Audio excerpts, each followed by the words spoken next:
they get no more than 10 to 20% of their what is sold out there, which I'm told is substantially lower than what the farmers do here in the West. So that would be a big change if something of that kind can be altered. And so many women you see here as working as labor and sorting out whether it's potatoes or so on. And now this picture on the right, I quickly mention it about it because this is a picture of the Chipko movement. Chipko movement started in 1970s about hugging the trees.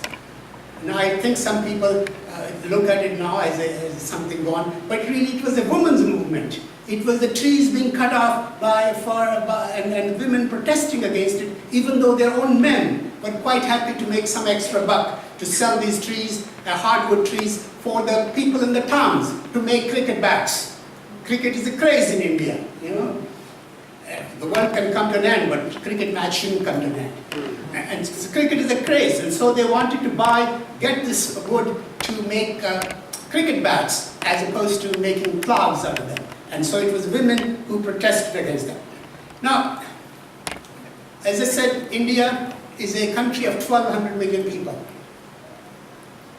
But its size is about 1/3 of USA. And size of Canada, similar size. So you have 1/3 the size of a country and yet 4 times the population of USA. So what is happening in India? Big scale. The land is going out of hand of the farmers. And every day, there is one of the major newspapers in the country is Times of India, English newspaper. And India has many newspapers. India is an open society, open media, and it's a functioning democracy, which is something to be proud of for us, people from India. And so India, the newspaper, Times of India, almost every day, full page, is focused on land grab. Who is grabbing what land and what area? And what politicians are involved, what church, religious temple people are involved, what executive people, civil servants are involved, because everybody, the land prices in India shot up, gone crazy. Some areas the land prices are higher, double, 3 times what they are in Manhattan. And so every piece of land has become precious. What is the land used for? Because they say this is not an effective way of producing food. We should be having race courses here for cars, and golf courses, new apartment buildings, and highways, expressways. And so India is being very rapidly urbanized in a manner, so where is the land? Nobody's making the land. India's land is the same, even probably less so than what it was when India got independence in 1947. So land is very precious. So who owns it? What is being done to it is very, very crucial. So I say this here, that God does not make land, but land has become so crucial in the process of urbanization and how it is being grabbed, sold, auctioned, cheated. People, they get it from the farmers sometimes at $8 or so an acre and sold it to, and goes to hand and becomes $15,000 an acre, incredible changes. And so scandals, corruptions, left, right and center about land. And then there are protests. Because India, as I said, an open society. Again, people say land is not a commodity, land grabbing, poverty, and so on. And then, because India is now in a very conscious society, there is a large middle class, but also other people who are savvy in the use of media and also aware how it can be talked about and brought to the attention about Russia. And this process of land grabbing is going on all over the world. And all countries now are saying, how can China be occupying or using land in Africa? For what purpose? Because they need food. They need so land is not just land, water resources, energy, and all that goes into producing food, and then its distribution and retailing. So all these are important issues. And as you see, it has a lot of protests that go on. We often think protests occur only because people are hungry. No, they're also protesting because they feel their whole lifestyle, their whole possessions, it's like all colonialism starting all over again. So they're protesting, sometimes peacefully, sometimes not so peacefully. Okay, so I said I gave you some little examples of Indian agriculture. Here is, I put it here, that it composes about 18% of India's GDP. And look at it, how in the United States, it's only 1.2% of its GDP, food, agriculture output. In India, it's 18.30 for about 1970, that means about 40, 50 years ago, 45 years ago, it used to be 40%. That does not mean that Indian agricultural output has gone down. No, there are many other things that have come to produce, to add to GDP. India has a huge service sector and huge manufacturing sector. So they too are contributing to India's GDP. So, but here, important that India is the second agricultural output in the world after China. And compared to United States, you can see, well, firstly, how much it is, almost 40% more than what it is in USA. But it constitutes 18% of its GDP. Now, again, because that's the topic of, I'm going to bring it to you. India's spice trade has been very crucial for a few thousand years. And that spice routes are as crucial to India as the Silk Road has been in case of China. And who comes there? How the people have come? And why did they come? When did they come? How did they come? Etc. Indeed, we would not be here. Many people would not have been here if Columbus had not sailed to look for spices and gold and so on from India.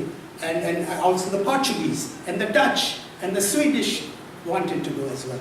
And the French. So it's a spice trade has been very crucial. And still even today, it's about half of the world trade in spices is from India. India is a big supplier of spices. And the many kind of spices I have want to develop. And again here it shows you India produces about 80%, 86% of all spices in the world. Huge. And compared to just India, Bangladesh and Pakistan, which were all one country until 60 years ago, and until partition of India in 1947. So you can see how over 90% of all spices are grown in the Indian subcontinent. And so how crucial they are. And they are sold, gone, used for a whole variety of purposes all over the world. Now, here is what I come to, is the Americanization of Indian culture. I say this because there is a big, India is the cusp of change. So what now Indian people, farmers who are small holding, they are being told left, right and center, they are ignorant, they don't understand modern agriculture, they are not literate, they have no resources to do any research and development. So let's do it the American way. Everybody in India is pushing that way. Now if you have seen what is the American way, it is not a good way. It is a destructive way. In how animals are treated, how land is treated, how the food is grown, how it is retailed, how it is transported over thousands of miles. If this is the way India is going to go, it will be ruined. Yet there is a lot of upper middle class of India and Indian elites which are pushing it. They feel the Indian system of retailing is too inefficient. It is too primitive. It's not modern enough. And so we should have big malls, the way they do it in America, because most of our Indian elite has studied in USA. Most of them, hardly anybody ever goes anywhere else. It's all come to Canada, USA, Britain, these are the countries. So everybody has their model, but this is the way to do it. And many times they don't even know, most of us didn't even know how food is produced in this country. But when you begin to know that it is not sustainable model, it is destructive, it is chemicalization of nature, it will put literally millions of people out of work. And what it would do. So it's a scary situation. And let me remind you that sometimes the Indian elites are so much in cahoot with that new idea. And so much so that India is producing more millionaires every week than any other country in the world. Out of 10 richest people in the world, 4 are from India, multi-billionaires.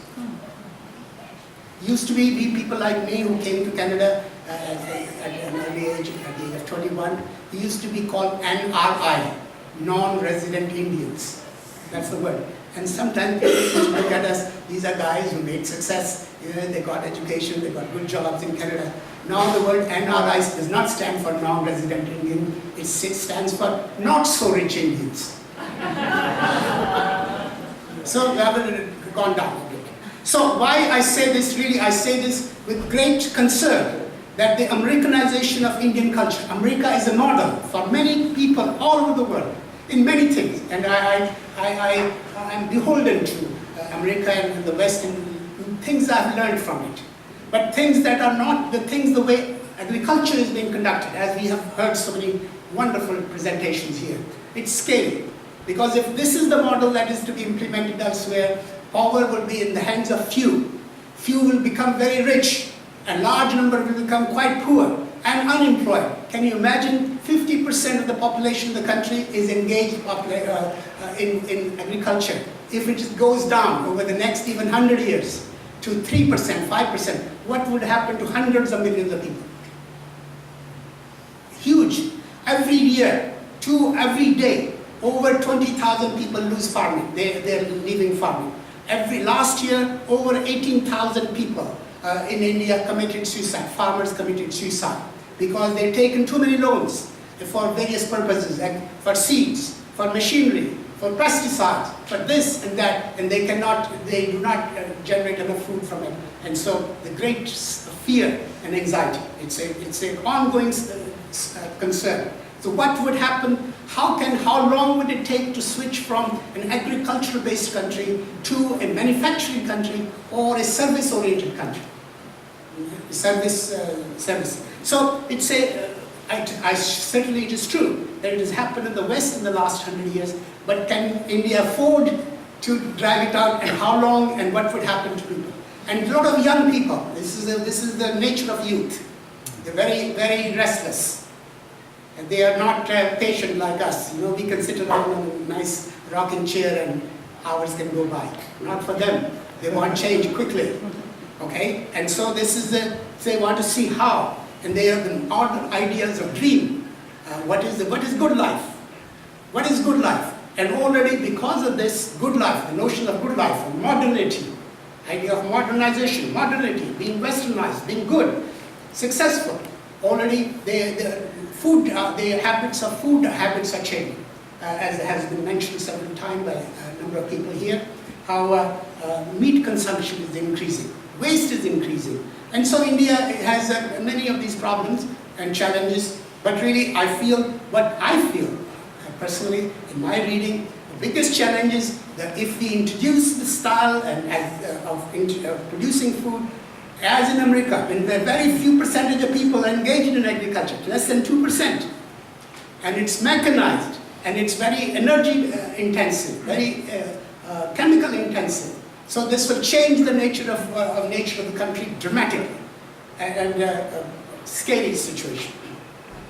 Now, what happened? How is these things introduced? So you have World Trade Organization, which was really in a way, whole idea started soon after the end of the Second World War with GATT, but then reintroducing, liberalizing international trade and on all that regulations between participating countries and how do you formalize trade agreements and so on. So these are very... Now, as I say, right now in India, there's a big debate going on because in the USA wants to sell chicken legs to India on a price which is about half of what is sold in India by the Indian farmers. And so there's a big protest. Should be allowed? Under what conditions? Why not? And if they go, what would happen to the poultry farmers in India? And some of the chicken legs, if I see it correctly in the film yesterday, some of them probably killed about 2 years ago. Okay? And frozen. In India, most of the places in the country do not have electricity for more than 2 hours a day. And if you think you will put them in freezers, and the freezers go thaw out, and then what kind of food would that be? Scary situation. So there is a big debate going on. If you pick up any newspaper or Google it, see how the chicken legs are flying away. Now, out of this also comes the US Patent and Trademark Office, which is where my talk is leading to. Now it is, last year it was estimated that worth of intellectual property in the US is worth $5 trillion. That's a lot of money. I don't, after a little while, I don't even know how to count these numbers, how many zeros are there. And then how many people are involved in it, 18 million people. So it's a huge, huge, huge thing. So there's a lot of pressure to say, what is intellectual property? Who owns it? And how can we then, because there are a lot of smart people in USA, more educated, more time for research and development, more universities, more so on. Now what is happening, and this is where the change is happening. India used to be, until fairly recently, until about 15 years ago, very few people in the country had telephones. Very few people. And joke is that even if you had a telephone, it never worked. Okay? And now, India has over 800 million cell phones. 800 million cell phones. That is changing the character of the society dramatically. So suddenly you can connect, you can talk, you can exchange, you can mobilize. So it's a whole different ballgame. And this has happened in the last 10 years. And now you have even every member of the society, it seems, at all levels, the economic level and age level, they have cell phones. And so this is a new form of mobilization. New form of mobilization. So it's not, people do not so easily take things lying down. There is a way of protesting, way of knowing, way of finding what is right and what is not right. So this is, again, a different ballgame. Now, I have to move on fast, right, Saul? Yeah. So there's the World Intellectual Property Organization. So many of these organizations, part of the United Nations, really in a way, because we have become a world family, a global family. A lot of people worry about globalization and indeed concerned, because globalization often means westernization, often means Americanization, an American model of life. But nevertheless, people worry, what does it mean to us? Who has the power? Who has the money? Will this old order remain, or how would it change? What are the forces of change? And so people, at some level, you feel, and many of us feel this, that the world is changing. And yet, at the same time, we say, there's nothing I can do to change it. This strange kind of fatalism is coming. The world is changing, and yet there's nothing I can do to change it. So yeah, many of these organizations really are huge. Now I want to say who owns an idea. And here I read to you about a man who I admire greatly in the United States. Greatly. And I read it to you because these are noble words. And I will tell you a little later who wrote them. If nature has made any one thing less susceptible than all others of exclusive property, it is the action of the thinking power called an idea, which an individual may exclusively possess as long as he keeps it to himself. But the moment it is divulged, it forces itself into the possession of everyone, and the receiver cannot dispossess himself of it. Its peculiar character, too, is that no one possesses the less because every other possesses the whole of it. Now, I'm going to show you who wrote it. It is Thomas Jefferson, 200 years ago, exactly 200 years ago, August 1813.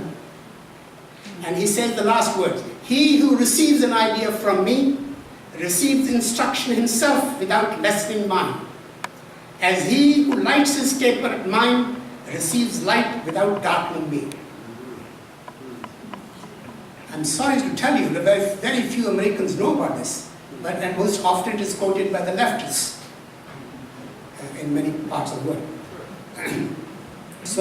But it's really beautiful idea. Question is really ask moral question, the idea, because the whole idea of intellectual property, because I'm a writer, many times I also would like to be paid for things I've written, and songwriters and poets and so on. It's a new idea in some ways, but also what belongs to the community at large, how much has community given to me for me to produce something. Now here there is a protest against it, Cultural Freedom Day, and people in many parts of the world celebrate May as a way of celebrating, saying that culture belongs to all and ideas belong to us, let's celebrate together.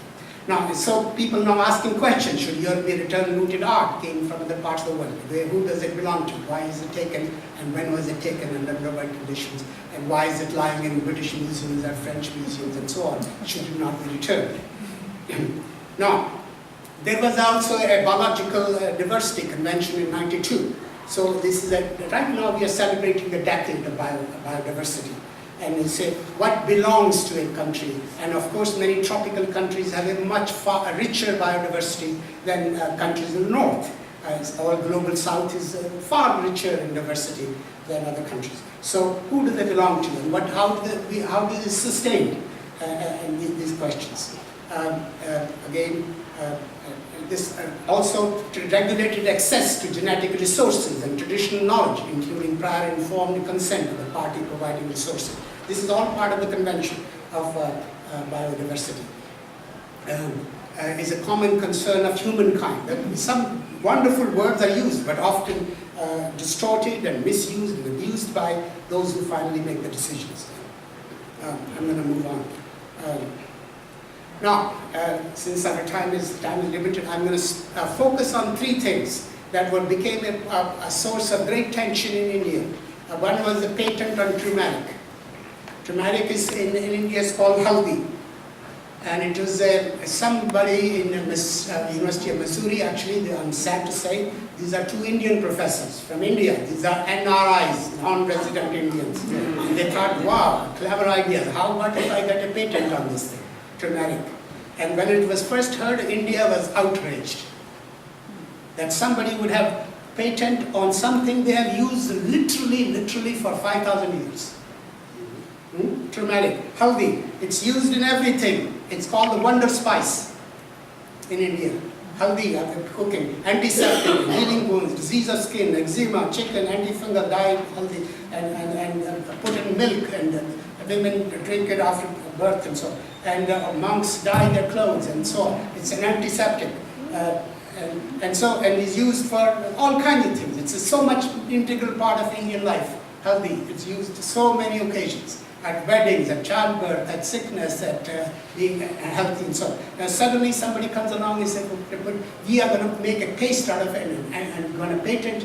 And so now, as happens, when you see a reaction, not all of it is informed reaction. People get angry about something, say, oh, it's starting, the British Raj, the Empire strikes again.